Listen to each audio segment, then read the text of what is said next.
Before we get to our show, here is a podcast we think you're going to love. 1489 DR. For the greater part of a decade, the Forgotten Realms has plunged into turmoil and confusion. Numerous wars were fought in the east and the north, and thousands were killed. In the south, the seas receded while earthquakes and locusts plagued much of the land. Sailors from long-forgotten lands made port on the Sword Coast, and a great rain fell over the sea of fallen stars. As the decade ends, the Frost-Maiden Oral has plunged Icewind Dale into a perpetual winter. Violence once again finds itself on the streets of Waterdeep, and rumors of war leak out from the east. Cast into that world are three adventurers on the road for the first time. I'm Desdemona, and I play Ami. I'm Jen, and I will be playing Mirabella. Hi, my name is Chris Rusho, and I am playing Bocera Splitfish. And I'm Rob Christofferson, the Dungeon Master for Rolling Through the Realms, an actual play Dungeons & Dragons podcast. New episodes drop every other Tuesday on Apple Podcasts, Spotify, or your favorite podcast app of choice.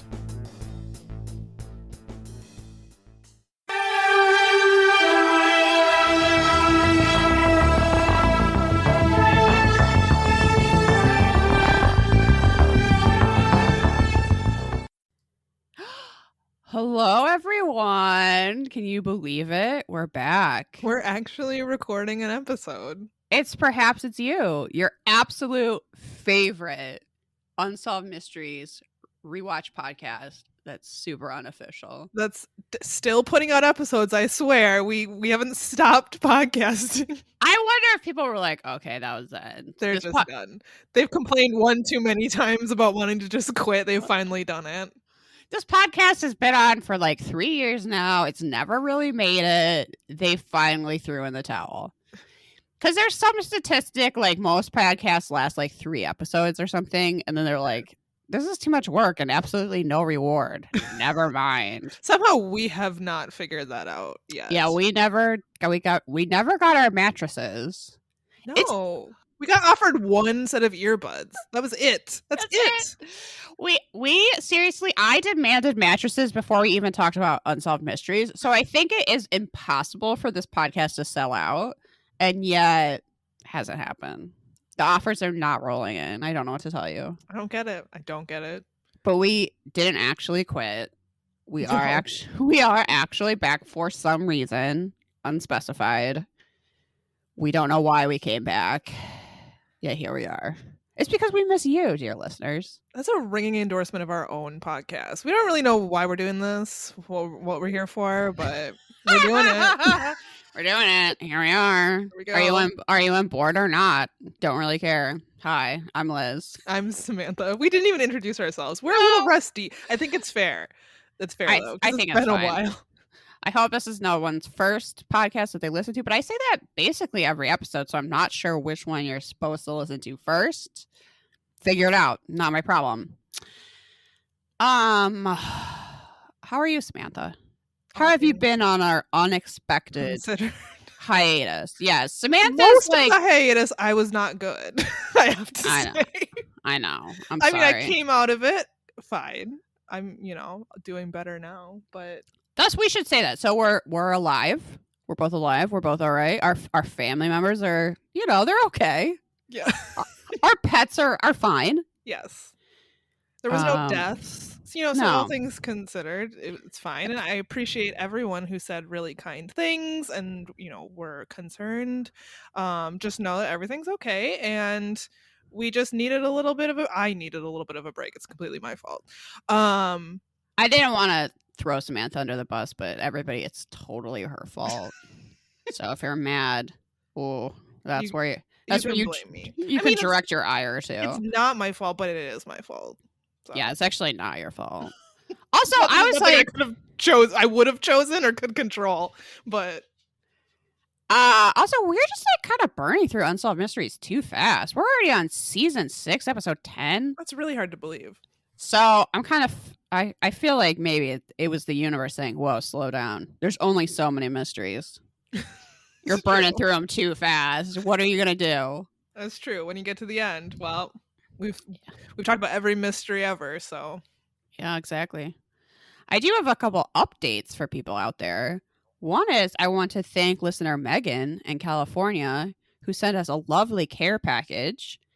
I sent a picture to Samantha. She hasn't been able to see it in person yet, but we got this amazing Mothman embroidery hoop. It's incredible. It's very cool. So good. We will absolutely be hanging that up here in the podcasting room, which a realtor would foolishly say the dining room. That will protect us. It will be a protector. And also she used as the padding for the shipment Japanese Kit Kats. Everyone take a note. It's the perfect packing material, really. Those biodegradable peanut things, those are out. Packages of Japanese Kit Kats are in. That's what you use to pack a package. Yes. Mwah, thank you so much. That is lovely. Another update involves the Purple Stuff podcast. I was very humbled and honored. Things that rarely happen on this here pod. That we got a shout out on a sort of recent episode of the Purple Stuff, my favorite podcast. They did an episode of favorite segments of Unsolved Mysteries and then told everyone to listen to our show for some reason. What did you think of their favorite segments? Actually, it's really fun. I recommend people listen to that episode because it's only like fun mysteries. They didn't do any true crime stuff. So it's just like Ogopogo and hauntings and like it's like the they didn't feel do the good orphan train. Yeah, no, there's no orphan. No one was like my favorite segment. I'm Dinosaur Dracula, and my favorite segment is the orphan train. That didn't happen. So that was so lovely, and I really do appreciate it. And people should go listen to that segment out over on there. And their podcast is just great. It's a like nostalgia podcast.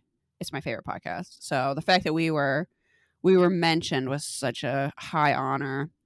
If you listen to this podcast, you'll know I respect very few people's opinions. But then I was like, oh, the Purple Stuff. Well. I think my last update is that Unsolved Mysteries itself now has a podcast. Now there is an official podcast. I feel a little territorial, not going to lie. I'm like, Unsolved Mysteries, we were here. Well, we weren't here first because we're talking about you. But okay, we've been keeping this interest up while they've been getting their podcast together. You know what I mean? They're just letting the royalties roll in. I mean, we've been doing the hard labor. This is grassroots here. Of getting 5 listeners to know what the orphan train is. You're welcome. I haven't listened to the Unsolved Mysteries podcast, I will say. I have heard good things. It is all new mysteries. And that was going to be my question. Is it like going back or going forward? It's going forward. And there are apparently paranormal segments, which people are excited about. I don't know that there's going to be like lost loves in this day and age, but it's not just true crime stuff. I haven't listened. I am a little bit like you could thank us, Unsolved Mysteries. We could get a shout out at least. I mean, who's been talking about Robert Stack's yachts all this time? Us. On second thought, they probably really don't want to be associated with us, but still. Yeah. I mean, they're still welcome though. That we've been like, telling the younger generation perhaps that they should care who Robert Stack is. Yeah. Right? Yeah. We've been keeping his memory alive. Absolutely. So no, I haven't listened yet. Maybe I'm a tiny bit better, but that does exist. And you're probably interested because it has new mysteries. And it seems like maybe the Netflix reboot is over. I don't know if eventually we'll get more mysteries from that or not. I mean, has anyone said it's over? No. So maybe they're just kind of like feeling it out. I don't know. Maybe they're working on some more. I haven't heard a lot. I didn't hear a lot of good things about the second set.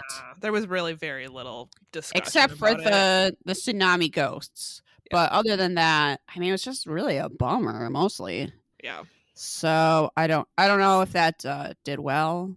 Who knows what Netflix is up to, honestly. Just finding mediocre movies every other studio passed on. They're very busy.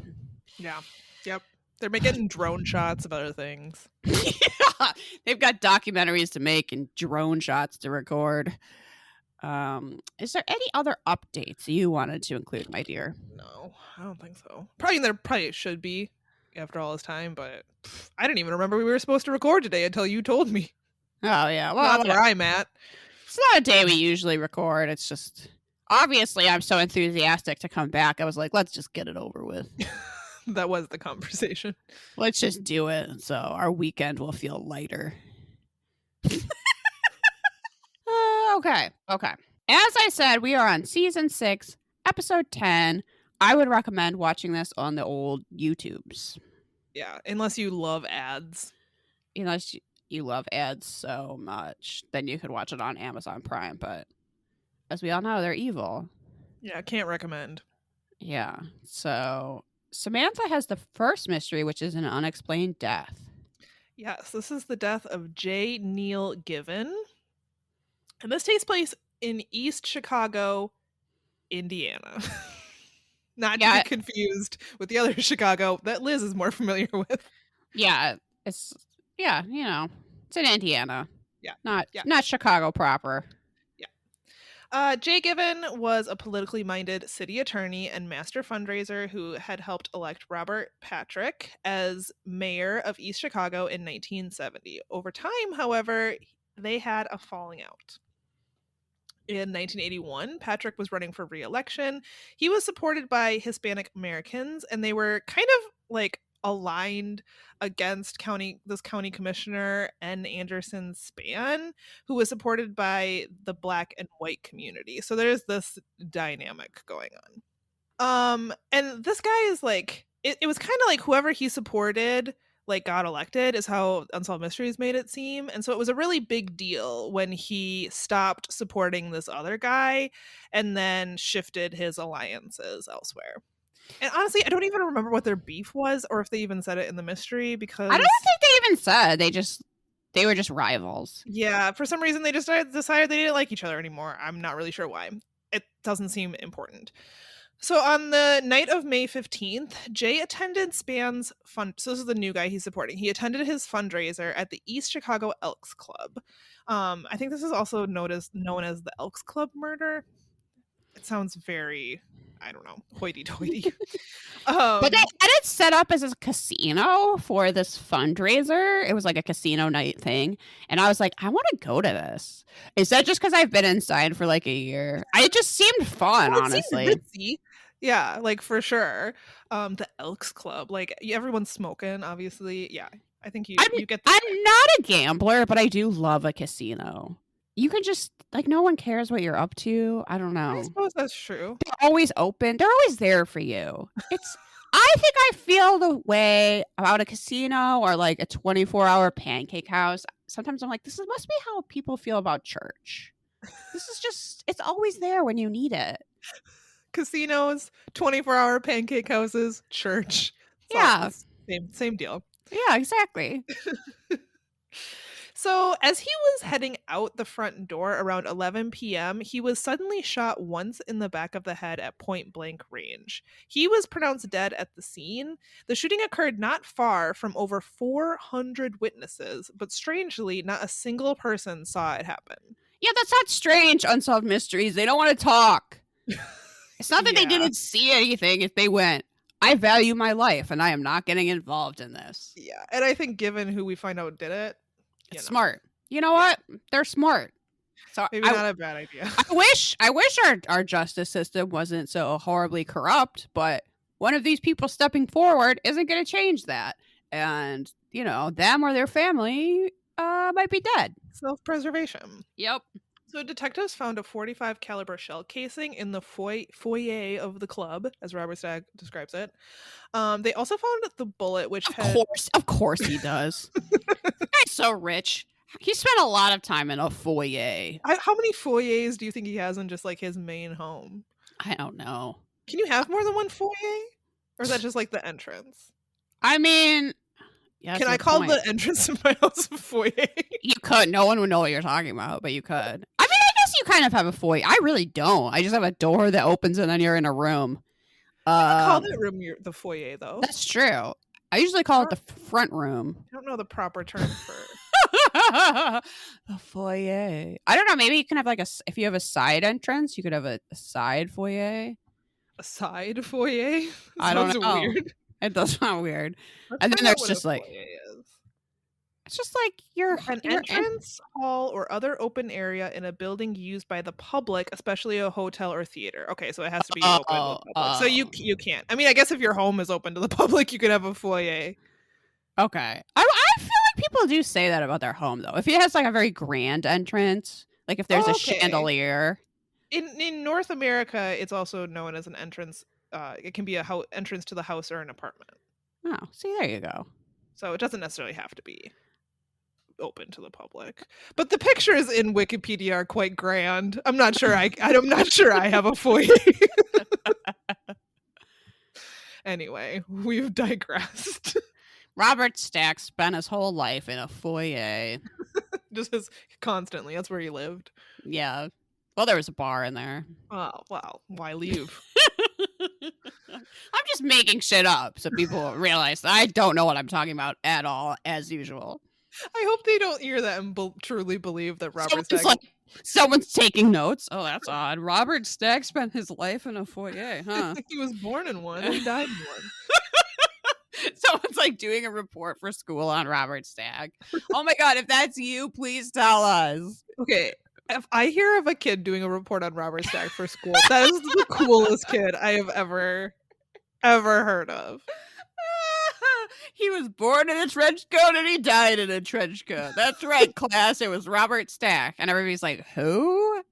Some old man? What? My sister is going to have a baby this year. And if I do my job right as an aunt, as a weird mystery aunt, cool mystery aunt. Yeah. A little weird, but in a good way. Then this kid will one day do a book report on Robert Stack. Is there a children's book to introduce children to who Robert Stack is? Could we write one, or we might come after? Would his estate come after us? Yeah, I don't know. We might have we to could just change the name. It could be like Robbie Stack. Robbie Stacky. We might have to sell it under the table. Wink, wink. People have to come and like do the secret handshake, and then we're like, "Oh, you're here for the book." Oh yeah, gotcha. It's just if it's an inflatable alien in a trench coat, though, can they come on, try and sue us? I want to be in court presenting a picture book of an inflatable alien in a trench coat. Samantha, no, do not say try and sue us. We're way too poor for that. You're right. We don't have a legal team. It's just us. You're right. It's probably not the best decision. Okay, I guess we won't write a children's book about an alien Robert Stack. Well, all right, so my dreams are dashed again. Well, what can you do? Yep. So detectives also found a bullet which went through the front door, hit a building across the street, and landed in the road. Detective Paul DeCharia. I got ahead of myself. The thing about this gun and this bullet is that it was from an extremely rare gun that you could like track down like only 3 of them or something in the whole country. If you're gonna murder someone, I don't want to give murderers advice on how to get away with murder.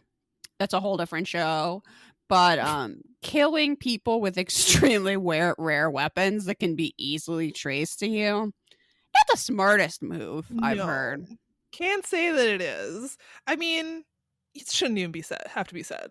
Come on. No, this guy didn't know it, or did he not even care? Which is my theory. That was what crossed my mind as well. Is that he just thought, because on Robert, the mystery kind of ends up being, well, did he do it? Because spoiler alert, we figure it out. And it's kind of like, and Robert Stack is like, well, why would you do it in sight? Why would you kill someone in view of 400 people with a very rare weapon that could easily be traced to you? And it's like, well, if you think you can get away with it because of who you are, then... This is another example of, so this is a solved mystery. This isn't an unsolved mystery at all. We know who did this. Yeah. They try and make it seem like, well, why would someone do that? And it's like, well, think about it. Come on. Think about it. So, yeah. So they find this bullet from this super rare gun. Detective Paul DeCharia locked the evidence in his desk at the police station rather than putting it in the evidence vault. Is this the guy with the eye patch? Yes. I'm pretty sure it is. How could you not mention that he had an eye patch? So the thing that I remember about him is that he sounds like he has a broken nose. Well, that might also be true. I don't know what happened to his eye, but it's pretty cool to see an inspector with an eye patch. I think it is too. Did he have a mustache? I don't or think were we so. too distracted by the eye patch? Anyway, I didn't draw one, so he hid this evidence in his desk. In his desk drawer, which Robert Stack tries to call the evidence drawer, and that's like, no, it's just a drawer. It's his desk. Don't act like this is some sort of official thing. It's literally his fucking desk. It's not the evidence drawer. That's not a thing. No, because they had a vault that he neglected to put the evidence in. A vault specifically for the evidence. And instead he put this in to his credit, he locked it, I guess. But someone was still able to get in there and take it. It clearly wasn't hard to get around that lock. I mean, the reason to put things in the evidence locker is that there's a record of what happens to them when they get signed in and signed out and who looks at them. So that it's harder to tamper with evidence. If you're just keeping things in desk drawers, though there's no record of who looks at it or what happens to it. I'm not saying that Detective Paul, maybe it crossed his mind to just leave it out. He tells us that he did this because he wanted some other people to look at it, but he doesn't even notice it's missing for 4 days. Also people could check it out from the evidence locker. You can't just hand it to someone. There's a chain of custody. Like, we've been over this when Robert Stack got sent those glasses. Like, you can't just pass evidence around. Oh, in that children's book, we would have to bring up those glasses and how he ruined that case. It's like Robert Stack had several notable achievements, including his threesome with JFK and Elizabeth Taylor. However, he did completely fucking a murder case. Is this, are you spitballing the text of this children's book? Yeah. That he had a threesome and then fucked up a murder case? Yeah. What, is that not appropriate for children? I don't understand. I mean, I'm fine with it, but I'm not, other people might not be. Look, I don't have any kids. I don't know. Mac? Okay, this is cruel. My husband, Mac, once said that if he was going to do an impression of me, he would go to a restaurant and swear around children.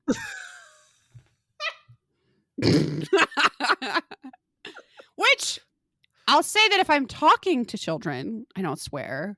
But if they're just in or my environment, I don't know. Swearing is such a part of your everyday vocabulary. I it's hard to notice when maybe I don't always, yeah, I'm not always processing that they might be in earshot. They're not my children. I don't know them. I mean, you don't technically have any response, but you could talk about whatever you want. Well, just how this children's book would be. He fucked up a murder case. He fucked up a murder case and he had a threesome.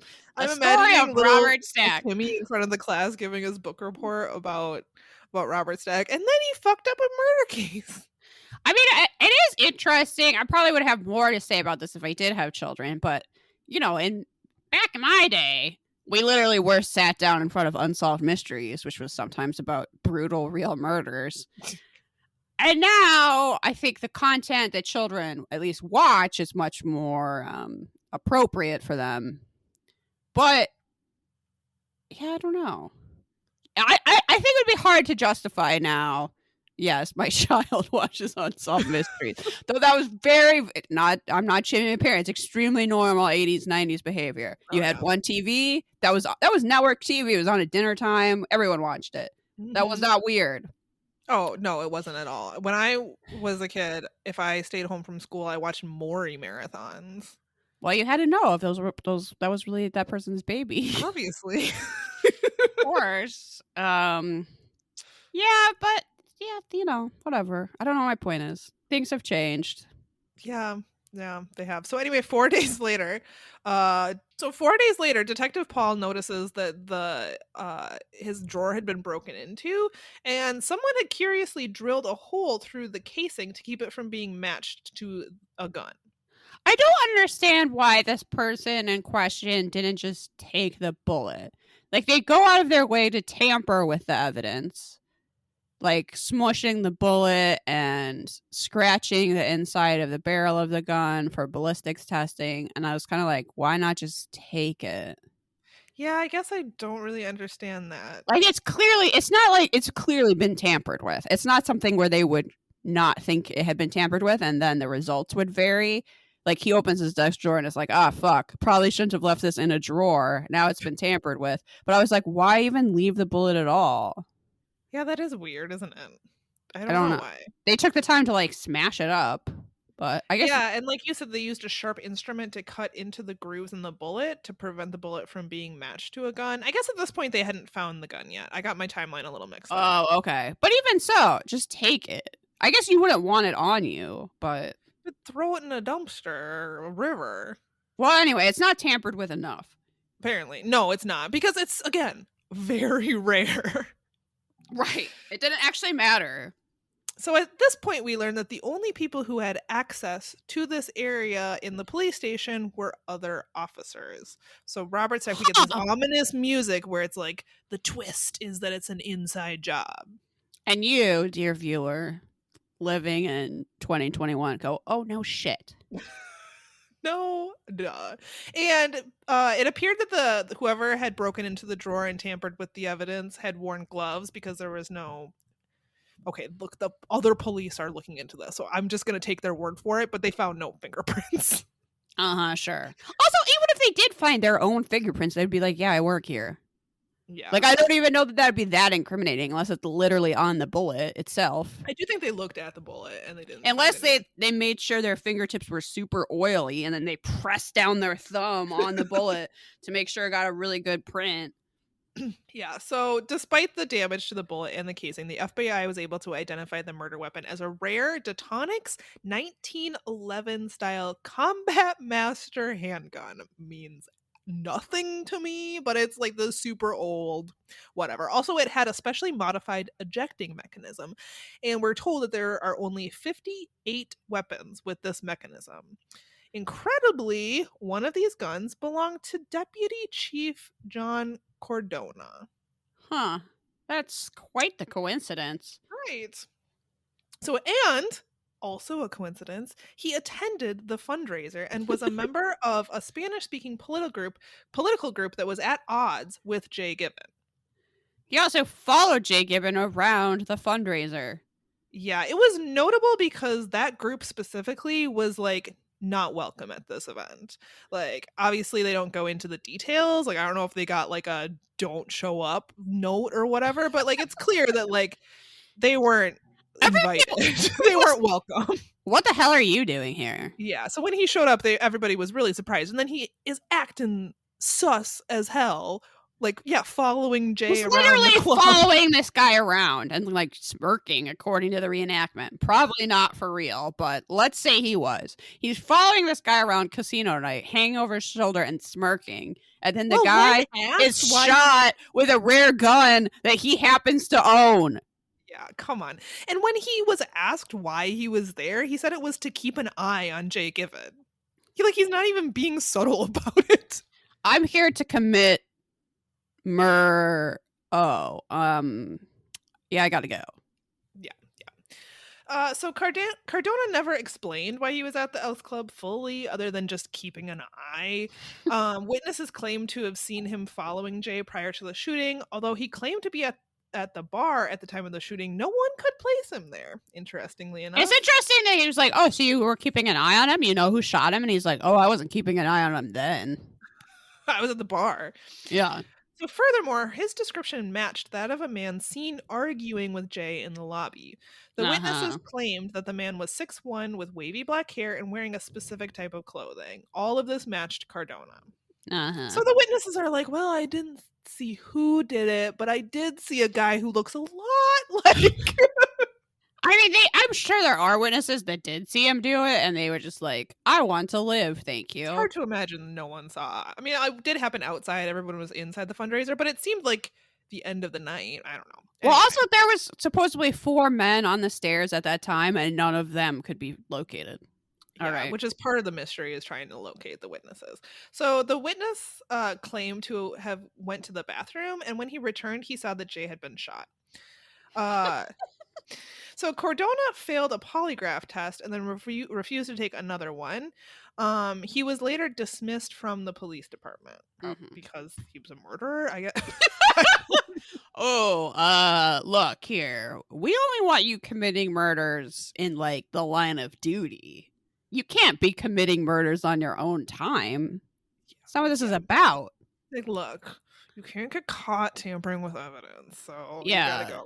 You got really ballsy on this last one. We're gonna have to let you go. We're gonna have to let you go. We're not gonna arrest you for this murder. We're gonna ask Unsolved Mysteries to. I guess it's not clear to me who called Unsolved Mysteries, if it's this police department or if it's the FBI or it's what. Absolutely not this police department. I'm guessing it's someone that lives in East Chicago was like, you know what they never solved? The murder of that guy that we all know who it is. Yeah, it's weird. So Cordona, after getting fired, moved out of state and maintains his innocence. This is where Robert Stack says that some believe that the evidence against Cardona may actually point away from him. They question why he would make his presence known at the place where he would murder his rival. Okay. Some people say the evidence is too convincing. Is that a thing? No. The fact that it's pretty obvious that he did it, and there's like people have gone to prison over less evidence than owning a very rare gun that happened to kill someone you hate. And being seen in their location. So some would say that he wasn't wrong about, obviously he didn't think he'd get arrested, and guess what, he didn't. Well, he's also a cop. He's above the law. He is the law. Yeah. Unsolved Mysteries is asking us the important question. Can there be too much evidence? Can evidence be too damning? Yeah, come on. You want to be like, come on. So, I guess police are hoping to find witnesses to the murder, and that's what they need to close this case. I have a hard time understanding how they could have more. So there's supposedly, as this murder is taking place in the foyer, there's 4 men coming down the stairs. However, they don't know who those men are. I'm not sure how they know there's 4 men coming down the stairs, but they were hoping one of them would come forward. And you're like, no, they're probably not going to, because they would like to live or at least not be harassed by the police. Yeah. So this is going to be frustrating. It's, according to the Unsolved Mysteries Wiki, still unsolved. More recently, police have noted that they want to re-question other witnesses, including a woman who worked in the building where the fundraiser was held. She apparently saw something and left work quickly, but did not tell the police what she witnessed, maybe because the police are the ones who murdered him. According to the witness's daughter, she is now in her 80s, living in a nursing home, and does not want to talk about the case. I don't know, again, why this case would hinge on some random woman when they have other evidence. It wouldn't if they actually wanted to prosecute it, but they don't. Yeah. They wouldn't blame this woman for not going up to the murderer and saying, I saw you commit murder.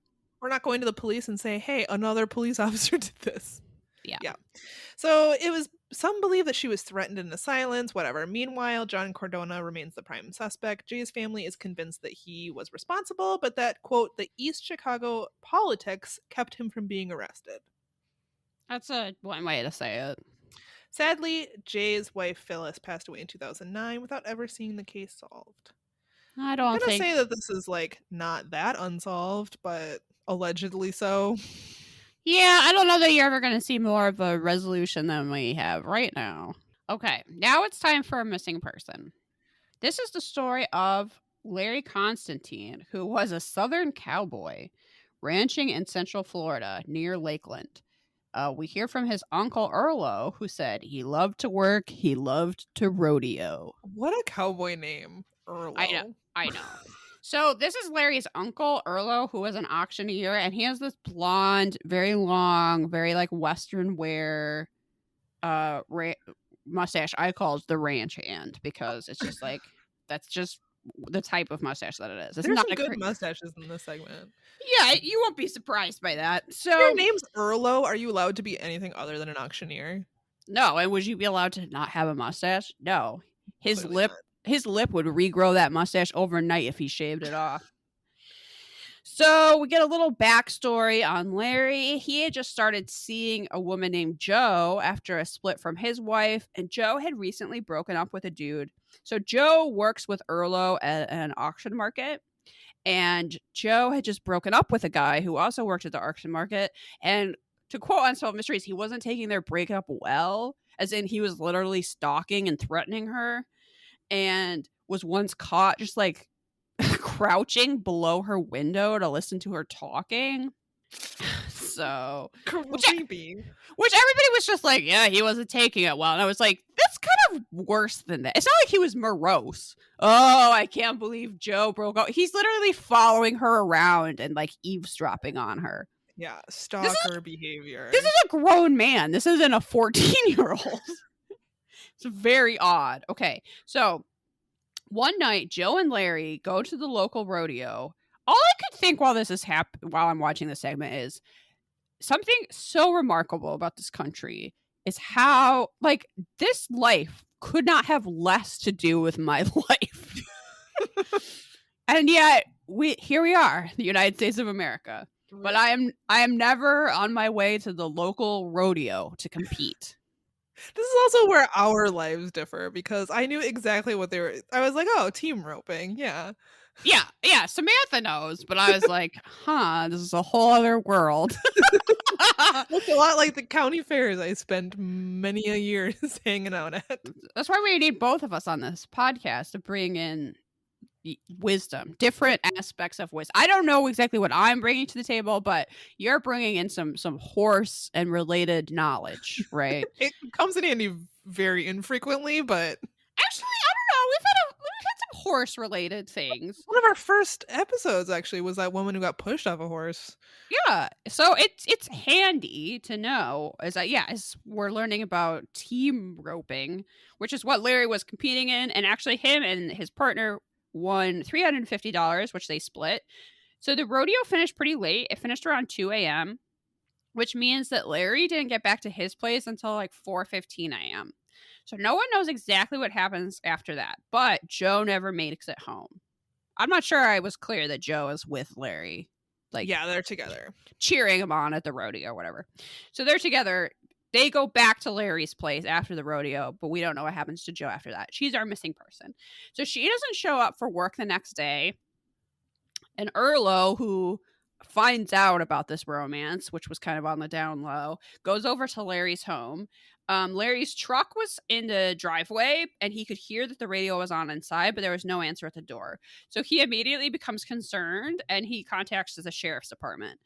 And the person that they get to play Erlo in the reenactment looks absolutely not a thing like him. So it's kind of a little confusing to follow, actually. Who's this super old man? And it turns out that was supposed to be Erlo. And I was like, he's not that old. And this guy doesn't have a giant blonde mustache. So how was I supposed to know that was him? Anyway. So the sheriff's department is contacted. His uncle did have a key for the front door, so when no one responded to the sheriff knocking, they opened the door, and both are greeted by a horrible smell. So they knew right away that Larry was dead.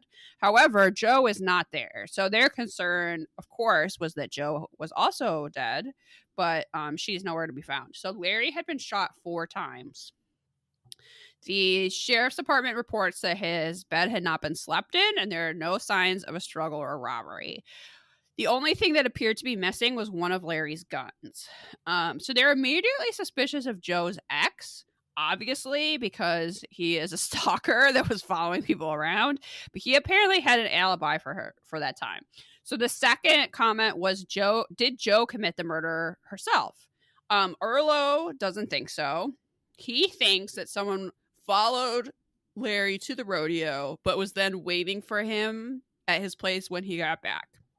The police's theory that Joe, in a fit of rage, killed Larry, I'm like, really? Yeah. Was she prone to fits of rage? How often do women kill people in fits of rage? Yeah. She has a stalker ex. Like, how solid is this guy's alibi? Yeah, I don't know. Erlo suspects that it is the ex and that he thinks that Joe was taken away at gunpoint and is probably dead. We now hear from some guy that I swear Unsolved Mysteries doesn't identify. I don't know if he's a lawyer. I don't know if he's with the sheriff's department. I don't know who the fuck he is. Is this the younger guy? Yeah, with a mustache. I assume he's related somehow to Joe, I think, but I also don't remember. Anyway, he has a mustache I called the Bugle Boy after that brand of jeans. Okay. It makes sense that's one that makes sense in my mind. I don't really care if it makes sense to you. That's a good name for a mustache. I will say. The Bugle Boy, Okay, so yes, now we've got on to this other theory that Joe did it in a fit of rage, and that is supported by the supposed notion that only Joe could have gotten close enough to him to kill him without a struggle. That's not true. If he's hiding in his home, someone could have killed Larry without beating him up first. That doesn't make any sense. Wasn't he shot? Yes. So you don't have to incapacitate someone to shoot them. I don't know why only Joe is capable of shooting him. But we do hear from Larry's ex-wife, who was not a fan of Larry whatsoever, and said, yeah, he probably made her really mad, and she snapped, because apparently Larry could be violent. So Larry's ex-wife's theory was that they had a violent altercation that escalated, and Joe ended up killing him. But there's actually no evidence for that, and also then maybe there would be signs of a struggle. I don't know. Also, where did Joe go?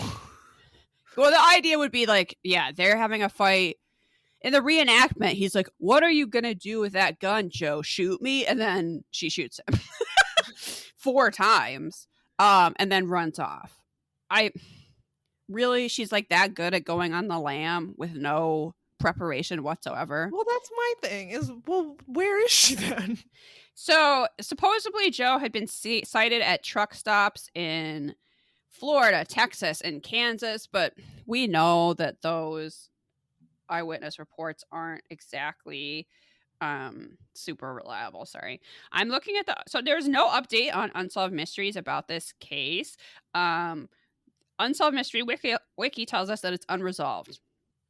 Melissa and Larry are now believed to be killed by Joe and Danny Corenzo of DeLand, Florida. Danny is Melissa's ex-boyfriend. Sorry, okay, Joe's real name was Melissa, but everybody called her Joe. Mm. So, yeah, of course, it was the ex-boyfriend. Obviously. She's buried somewhere in the green swamp of Central Florida. Is that where he dumped her body? Just so he admitted to it? I don't know. Unsolved Mysteries Wiki is just says, that's according to this guy. Neither were charged in the crime due to lack of cooperation with the Polk County State's Attorney's Office. Well, of course. We can't prosecute because the murderer isn't cooperating. Oh, no. The DA's office isn't cooperating. Oh. Well, why not? I don't know. Neither were charged in the crime due to lack of cooperation of the Polk County State's Attorney's Office. Oh. I assume. Okay, I get it. Okay, well, fine. Joe Cerezo died November 28, but before his death, he confessed to the crime, adding that Danny shot the first shot. Danny suffers from throat cancer, but still goes about his daily business as a forest ranger for Florida Forest Service. 2014, Danny was indicted for lying to a Florida grand jury in relation to this case. That's so weird. Well, this is also allegedly not mysterious. Yeah, it sounds like this is super solved. Guess what? It was the abusive, stalking ex who didn't like that she was with Larry and probably just waited for them after the rodeo to kill them. Joe's full name is Melissa Jo Sermons, by the way, if you're looking for more information about this case. Okay. Yeah, that's super weird that the DA was just like, yeah, I don't think I'm going to do this one.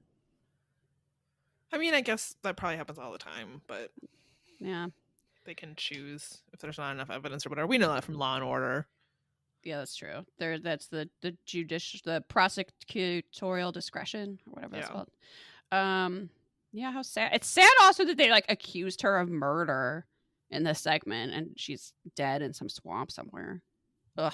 Yeah, hate it. Blows. I hate it. Okay, let's go on. Now you have a lost love.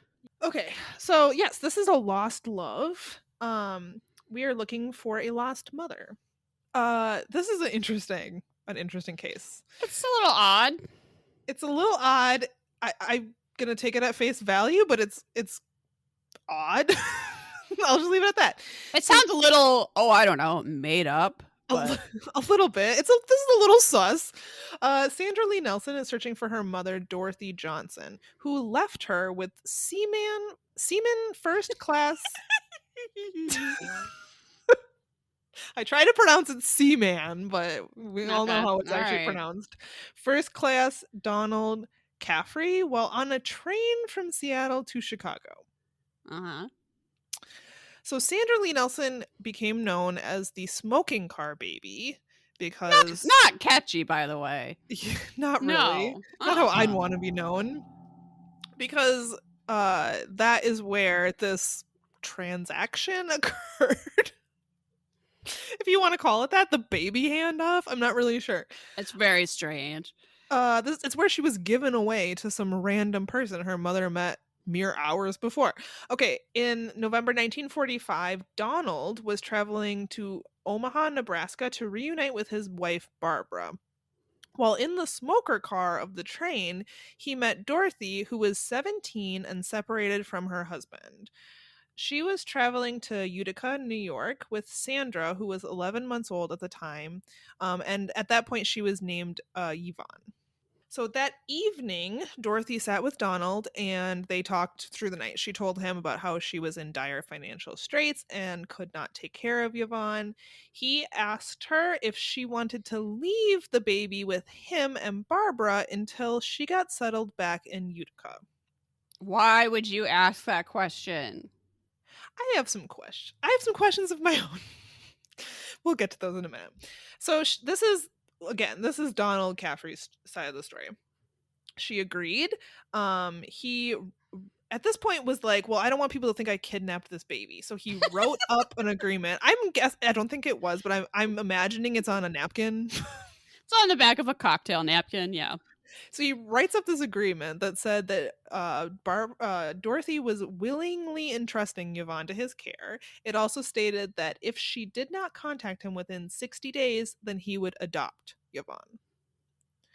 I don't feel like this would be legally binding. Your cocktail napkin, chain of custody, whatever you call it. Baby agreement, adoption agreement? Yeah. I don't even understand what this is.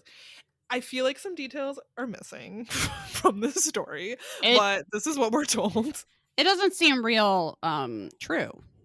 No, it seems made up. Seems very, how do you say, made up. All right, so at 2 p.m. on November 16th, 1945, the train arrived in Omaha. Unsolved Mysteries tells us that Barbara was surprised to find Donald with a young child. Imagine if you go to pick your husband up from the train. He, for some reason, is holding a baby. And then is like, oh, hey, honey, we're going to take care of this baby and maybe, like, adopt it. Be like, are you Sean Bean's character in Game of Thrones? Like, what are you doing? Are you Ned Stark just showing up from your tour of duty with a baby? Also, it is the past, so guess who's taking care of that baby? Yeah, not you. Donald. Not the guy that agreed to take it. You. It's like, this isn't a puppy you found in a box on the side of the road where you just show. This is really how they talked about this baby. Like, he just showed up with this baby and was like, well, we're going to take care of this baby now. Oh, hi, honey. It's been a couple days. I really miss you. Oh, what's that? Oh, a baby. And I'm going to what? I'm interested in knowing so I don't know that we got was he deployed? Like, was he, where was he? Yeah, that's a good point. I don't know how long it's been since she saw him. 12 months. Oh, yeah, that's a really, really good question. This is an 11-month-old baby. Or I guess it would have to be longer than that. I mean, was it, long enough that this baby could be his? Right. That's, yeah. So, I like I said, I have some questions. They're not what fully a genius way, though, to make your wife care for the baby you had with another woman. If you go, oh, honey, some woman just gave this to me on a smoker car on the train. She was in dire straits. She couldn't care for this baby. Here, look at this cocktail napkin. It explains everything. Yeah. I mean... Yeah. Anyway. Do I have to specifically tell Mag not to come home with any babies I have to take care of? Because no. Absolutely not. I feel like he would know better at this point, but If you haven't said it, it couldn't hurt. Yeah. Just be clear about the second this recording ends. Honey, if you ever find yourself in a smoking car, Please don't bring any babies home with you. Yeah. Also, maybe don't smoke around babies, but that's like a whole other thing. Look, this was the past. So, so Barbara was surprised. Within days, they were, quote, in love with Yvonne. Mm-hmm. However, I mean, as a baby, I guess they're easy to love. However, when county officials learned about the unusual arrangement, as Robert Stack calls it, they feared that she would be taken from them. Yeah, I mean, babies have to be lovable because otherwise you would throw them out the window. It's true. That is all evolution right there. You go, wow, this baby is so cute and it smells so good. And it's like, yes, because it's going to cry all the time. Do not throw it away. Don't give it away on a smoker car. Yeah. You just go, oh, this baby's skin is so soft. You know what? Never mind. Ditch. So at this point, things start getting, if it's possible, even weirder. They decided to file for legal custody before the 60 days were up. Okay, if I'm taking the story on face value, which I don't, but let's say that this I keep wanting to say smoker car baby story is correct. This woman that he got this baby from was only 17. So he's basically stolen a teenager's baby. How is this legal?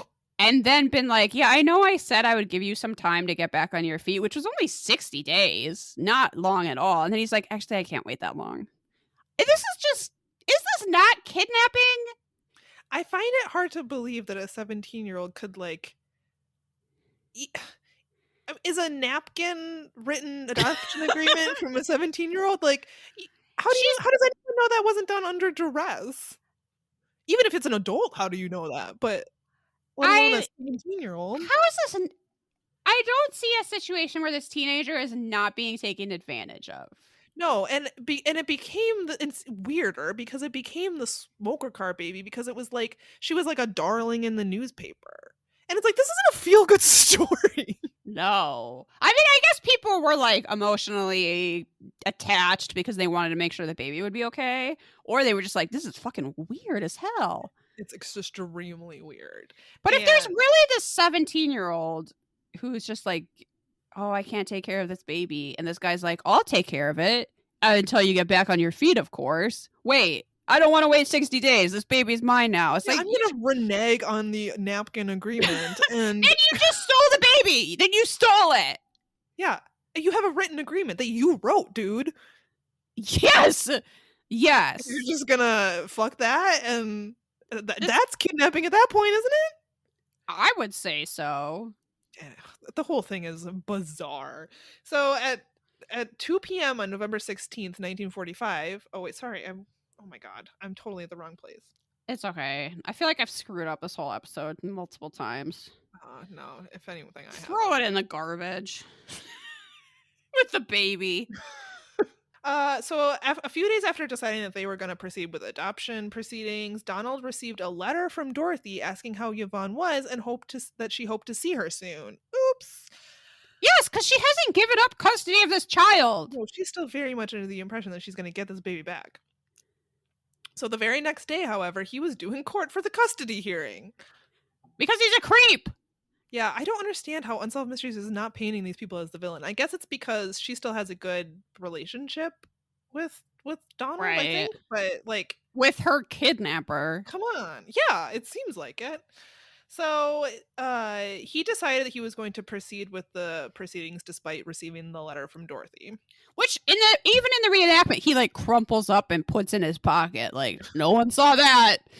This woman wants her kid back, you freak. Yeah.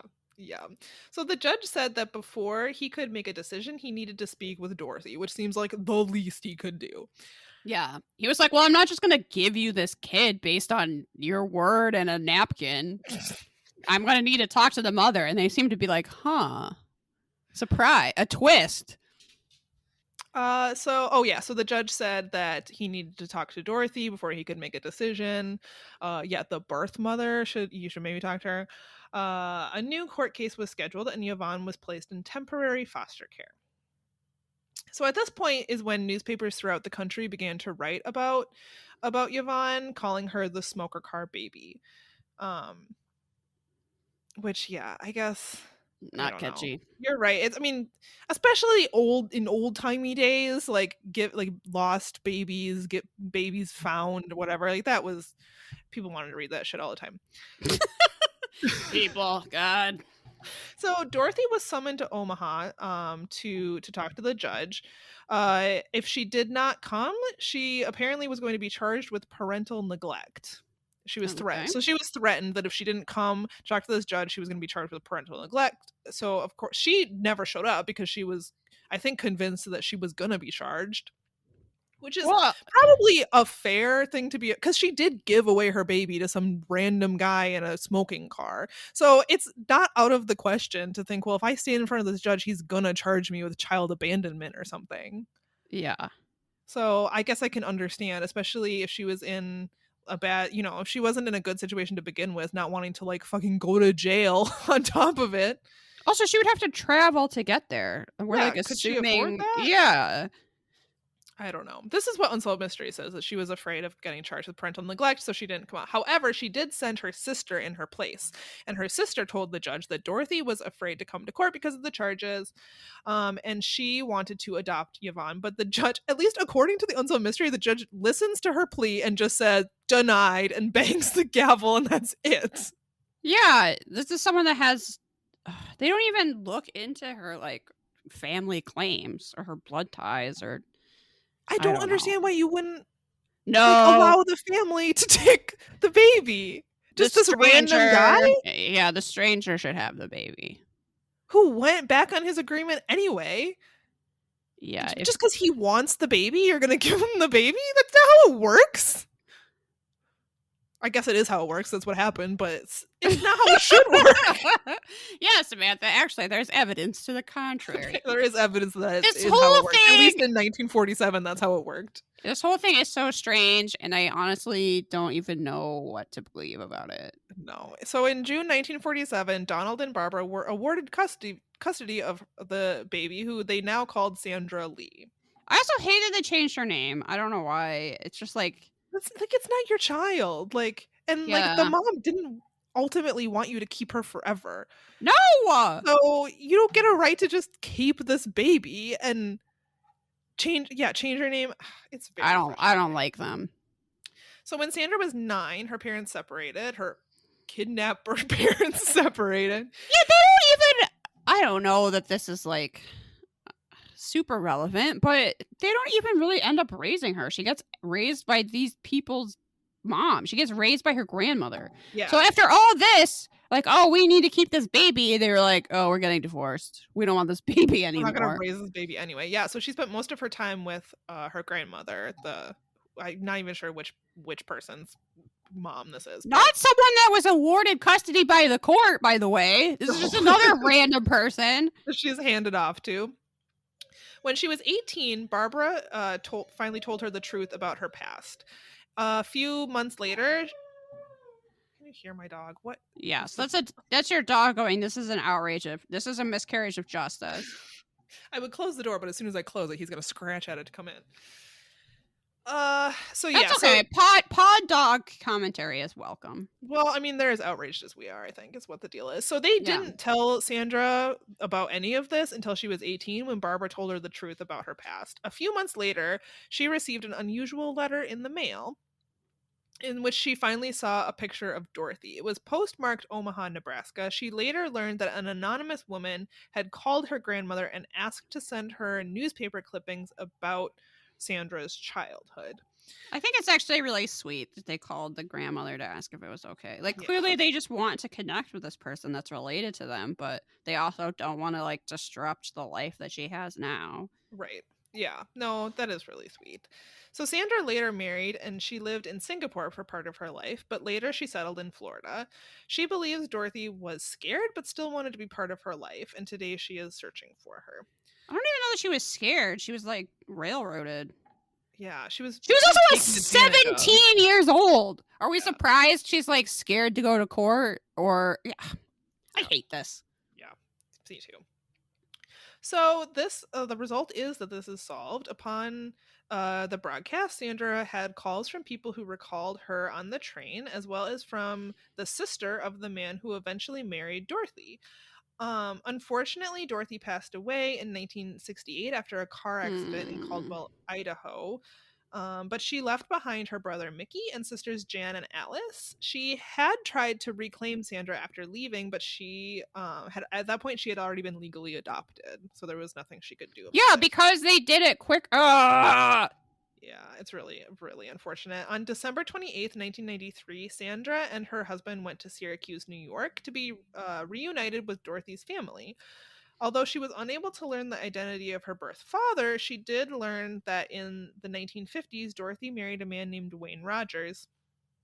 She hoped to find him to learn more about her mother. And unfortunately, Sandra has passed away. She passed away in 2013 at the age of 68.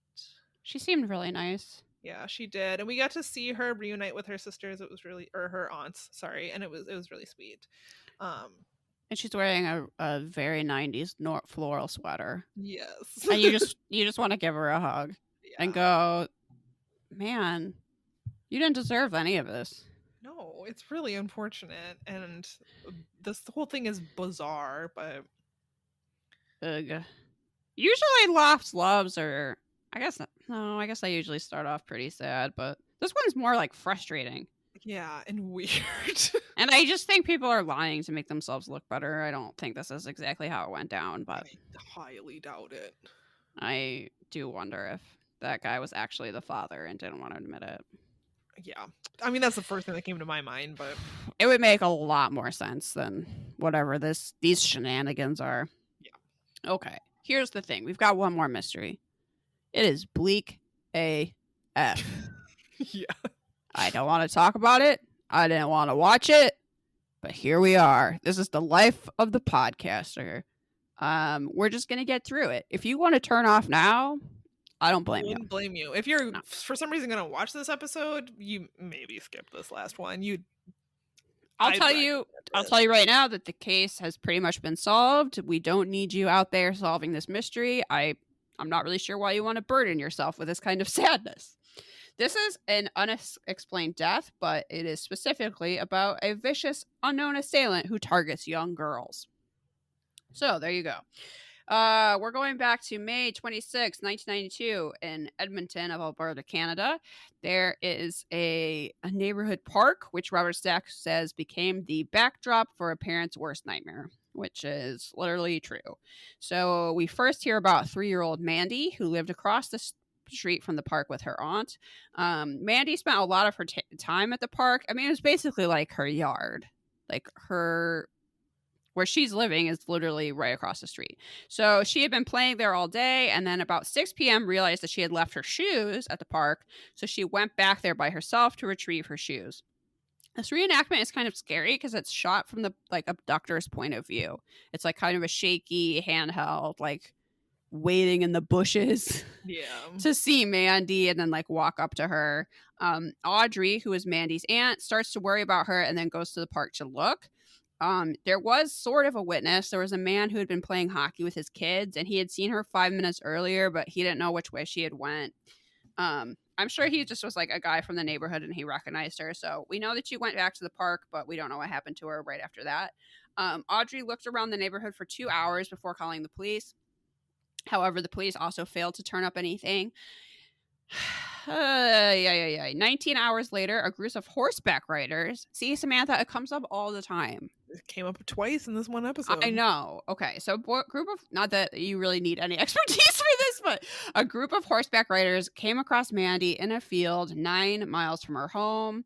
The reenactment is just like people on horses going along this trail, and then they just see a young girl left in a ditch by a fence. Ugh. She had been strangled and sexually assaulted. Fortunately, she was still alive. They were able to get medical professionals there in time. The assailant had literally thrown Mandy from a moving car without stopping, leaving no notable evidence. Since Mandy was only 3, she was only able to give them limited information, but they did believe that she would be able to identify her attacker if she saw him. It also seems like her attacker had held on to part of her skirt and maybe one shoe as trophies. That or they got lost somewhere. But it was also possible they would be in his vehicle. That would be something connecting to him. Okay, so now 4 months later on September, I literally wrote September scribble. I don't know. 4 months later, 4 miles away from Mandy's home, 2 young girls, ages 5 and 6, were playing outside their apartment building. An older kid who was 11 was looking out his window and he saw a man forcing one of those girls into his blue van. And he either told his parents or called the police. I can't remember exactly. That girl was 6-year-old Corrine Goveston, who was nicknamed Punky. I know. So there was a widespread search for her. 3 days went by before a truck driver found what he thought was a rag doll in this place where a bunch of like rigs would park. I don't know what you call that. But you already know it was Punky's body. She had been raped and smothered. However, from this crime scene, they were able to obtain both footprints and tire prints, and the tire prints were kind of distinctive because like the front tires were bald and the other ones were new or something like that. They also got prints from the scene. They knew that the murderer was wearing baseball cleats from the footprints, which is kind of weird.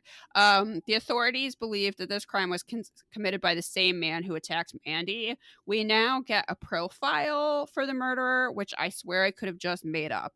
So they said that he would be in his teens to early 20s, that he doesn't have a girlfriend, that he's literally, and I quote, somewhat of a loner, that he is a fantasy-motivated individual, whatever the fuck that means, and that he was likely to reoffend. Cops hate introverts, man. I don't know what to tell you. It's always kind of a loner. Don't keep to yourself. Don't like the indoors. That means you're a child murderer. Yeah, okay. We're all in trouble now. After quarantine, who knows what's going to happen. So that's where the segment originally ended. We do get an update. So DNA evidence led authorities to Clifford Slay, who was already serving time for sexual assault. He was sentenced to life for the murder of Corrine. That he's suspected is Mandy's attacker as well, but he's never been charged for that. He's going to be eligible for parole in 2030. And let me just bring up the Unsolved Mysteries wiki for this. This is referred to as the Edmonton Rapist. I don't know why you would be looking for more information on this, but that's where it is. So, okay, results are captured. Corrine's uncle was originally the prime suspect in her murder because her body was found beneath his truck. Oh my god. However, he was later cleared through DNA evidence. What a weird... I wonder how the killer knew that. That's so odd. Okay. In September 2003, 11 years after the murder, the police arrested Clifford Slay in connection with it after his DNA matched what was found on her body. He was already in prison, serving time for 2 unrelated sexual assaults, the victims being his niece and his girlfriend's daughter. Whew, okay, Slay had been a suspect since the first year of the investigation. However, he was not considered a strong suspect because 3 of his friends gave him a false alibi. I'm not sure how they originally were onto him. Maybe they just knew he was a sex offender. Investigators learned that he owned baseball cleats identical to the footprints found at the murder scene.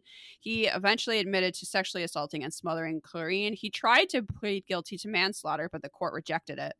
In May 2005, he was tried and convicted of her murder, and he is now serving a life sentence without the possibility of parole for 25 years. It's suspected that he's been involved in attacks on other young girls, including Mandy, but he has not been charged in those cases. It's just brutal. It's just so sad. There's nothing more to add. I mean... It seems like this guy is pretty guilty, assuming this DNA match is good. So I recently was in Twitter jail because I said that I wanted someone's rapist to fall in a hole and die. And I thought I said that if I hoped that happened, I'm not going to do it. I'm not a murderer. I want to sleep at night. I just hoped he fell into a hole and died. Well, falling into, you didn't say you hoped he got pushed into a hole.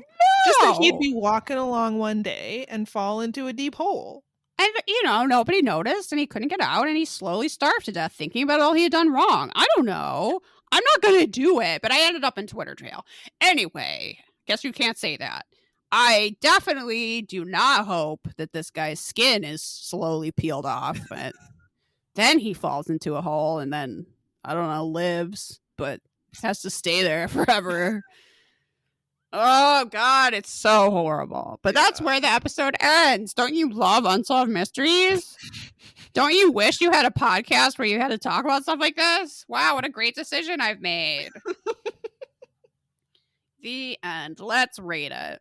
All right. Now let me try and remember these categories. Mysteriousness. Okay. It's actually kind of not very mysterious because even the crimes that are unsolved, we know what happened probably. Allegedly solved. Yeah. So not mysterious at all. Not mysterious at all. Thumbs down.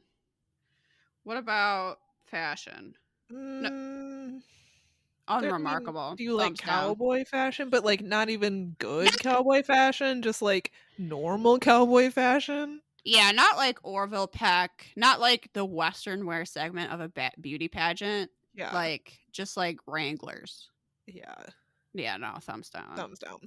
Reenactments. I thought the ones from the last segment were pretty spooky, but in general, unremarkable. Yeah, they were fine. I'm going to say thumbs down again. And, we had some good mustaches. You named a few. Yeah, that's true. I mean, obviously, what's his name? Now that I can't think of it. Who is the auctioneer? Mustache? What was that guy's name? That guy's very Western name. What is his weird name? Okay, I've already forgotten it. Wait. Erlo. Erlo is obviously the MVM for the ranch hand, though I kind of prefer the name the Bugle Boy, but I don't even know who that guy was. And his mustache was not as good. No. So Robert Stack, I feel like he was barely in this. We didn't get enough Robert Stack. I feel like I say that every time, but I was not true. I'm not impressed with his contribution to this episode. No, definitely thumbs down. I can't remember the last time we had thumbs down across the board. Yeah, so I guess that means we can't rate this one very high.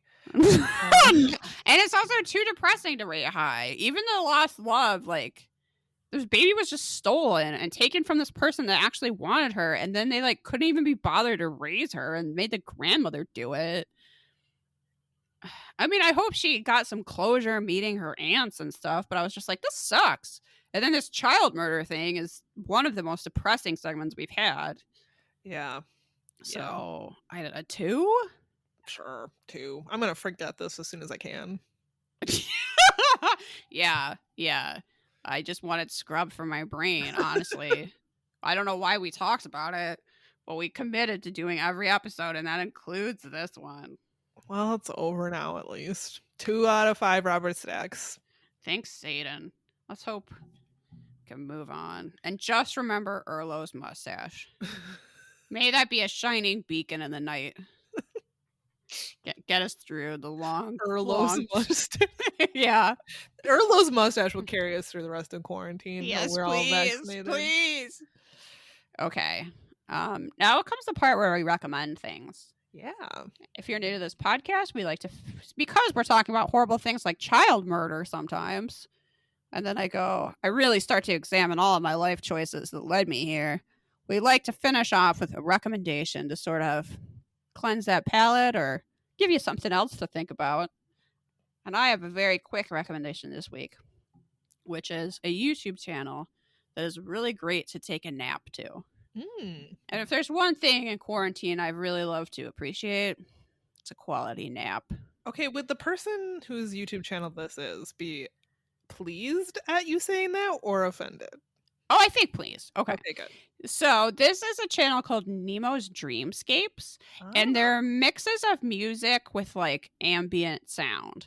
So they all have titles like oldies playing on the beach while you're taking a nap, and most of them are about 3 hours long, and it's just like soothing music combined with either ocean noises or rainfall. Usually the description tells you if there's going to be any thunder or not, whether there's crickets chirping, and it just creates a very like sleepy, cozy, like maybe you're going to go to an antique mall later kind of vibe.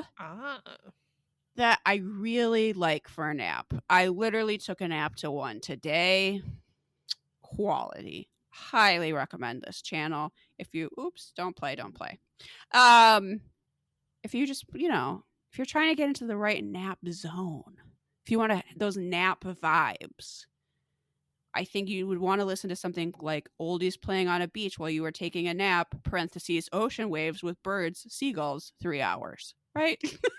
Nice. Mwah, mwah. Oldies playing from another room and it's raining. Oldies playing in a cabin and you're on the front porch. It's just like, it's the best nap vibes. So, I mean, there's a lot of subscribers to this channel. Maybe you're already subscribed, but nap vibes. I dig it. Yeah, I couldn't recommend it more, really, if that's what you're looking for. Nemo's Dreamscapes really delivers. I love this. nap, so I appreciate that they have the thunder warnings, because my dog would be super upset if I just played thunder. I mean, it's not super loud, but even so, I think maybe depending on the type of sleep you're trying to get, that's going to disrupt you. Sure. You know, you might not want that. So then you might want to go with Oldies Playing in another room and it's raining, parentheses, no thunders, comma, fireplace. Nice. That sounds lovely. Yeah, it does, actually. There's a couple Christmas ones if it was, another time of year, but in general, seasonal nap music is good. There's a Halloween one. I would listen to that literally any time. Yeah. If people have other things they'd like to nap to, get in touch. I want to know. There's the recommendations we welcome. Unless it's like chewing. Oh god. Unless it's like some chewing. I don't know. Unless it's some like AMSR chewing thing, then I don't want to know about that. But oh my god. I don't know who naps to chewing, but people listen to chewing, so oh god, I can't handle that. If that's your thing, that's your thing, but it's not for Samantha. Not for Samantha. All right, what is your recommendation this week? So what is for Samantha? Yeah, tell us. Novelty snacks. Yes. I have a novelty. I will try any novelty Oreo. It could literally be, I was going to say it could literally be shit flavored Oreo, but I would not try that. What about those Lady Gaga ones that weren't flavored in any way? I resent those because we were just talking about this earlier today. I resent any novelty snack, food or beverage that is just a different color of the same thing. If your Oreo is just pink but still tastes like a normal fucking Oreo, why would I bother? Thumbs down. That should have been lychee champagne flavored, and we all know it. Harder, Lady Gaga. I don't want a pink Oreo that just tastes like a regular Oreo. If there's one thing we've all said about Lady Gaga, what a slacker. What a lazy layabout. Get it together, Lady Gaga. Quit napping to Nemo's Dreamscapes and come up with an Oreo flavor. Couldn't even make it strawberry? Or like strawberry pop rock. Yeah, throw some Pop Rocks in there. They've done it before. They probably still have the equipment. They probably have that special Pop Rock machine just sitting around. Yeah. So anyway, this I'm not recommending the Lady Gaga Oreos because they're just regular Oreos. I am recommending the strawberry donut. Oreos, which I think I'm listening. I saw them at the grocery store whenever I was there last. They don't taste like strawberry donuts to me. Okay. But they are delicious. They taste like a box cake, like a strawberry box cake that you just get from, you add water and a couple eggs or whatever and you have cake. It tastes like a strawberry one.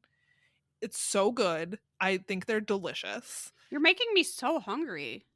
We have a few of them left. I've been kind of savoring the last few.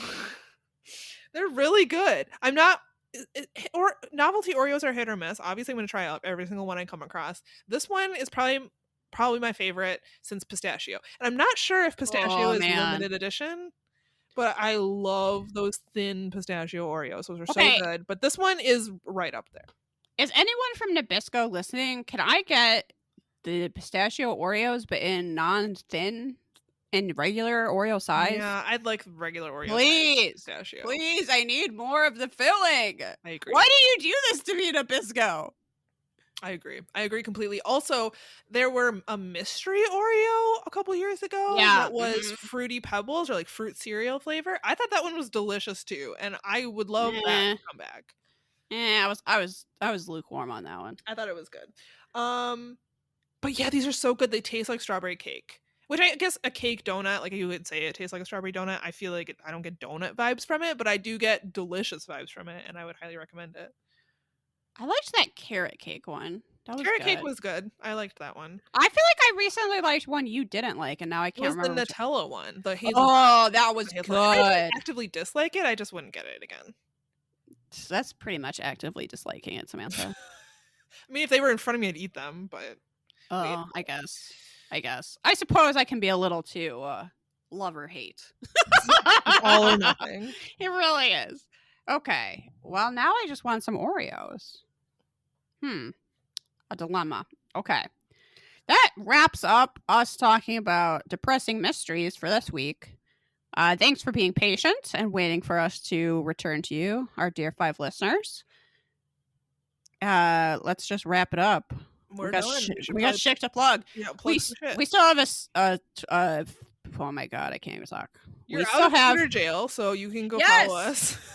Watch me get myself back into Twitter jail and probably eventually get that account suspended. That's at Perhaps It's You, because I do want rapists to fall in a hole and die. No apologies on that. We do have an Instagram, and also there's several Facebook groups. A main one about Animal Crossing, one about reading books. I mean, this is a very popular podcast. You're about to have a birthday party in Animal Crossing. I am. If you haven't had a chance to come meet Wart Jr., join our Animal Crossing Facebook group, and you can come to Liz's Island and celebrate. There's going to be a special guest that night. Tangy.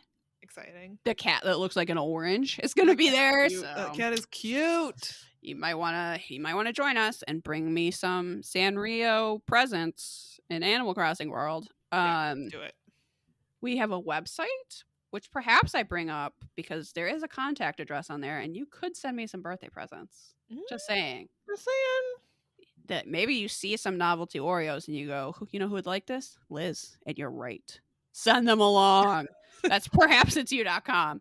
If you wanted to send in a spooky story or a psychic dream you had or something along those lines. The time you ditched a baby in a smoking car. Yeah, we'll judge you, but send it along anyway. It's perhapsitsyou.podcast@gmail.com. And we have a Patreon. Oh yeah, give us some money and you'll get some bonus episodes. We're close to 40 one more bonus episode and we're at 40. I can't believe it. So $1 gets you 40 more episodes if you're dying for more content. Recent episodes include us talking about the show Paranormal Home Inspectors and also an episode of SVU featuring none other than my hero, John Waters. So you don't want to miss out on that content. Bad episode of SVU, but it's a good episode of our podcast. Yeah, not a great SVU, but you know what? This show has really proven that we have the ability to spin straw into gold, like that Rumpelstiltskin fairy tale. Yep. Oh, and our Patreon, if you give us $5 a month, did you know that you get a coloring sheet every month? They're pretty good. Usually drawn by me, and the last one was a Ouija board. I mean... And if you have colored them, you should tag us on like Instagram and stuff, because I want to see them.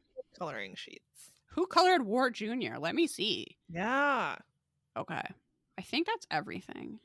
Give us money, see me on Twitter, you know, all that good stuff. We might be back next week. Probably. I'm not really sure what our schedule going forward. Maybe. I mean, we're gonna get back into regular recording now, but we're recording on an unusual day, and we're just gonna have to see when we can record again.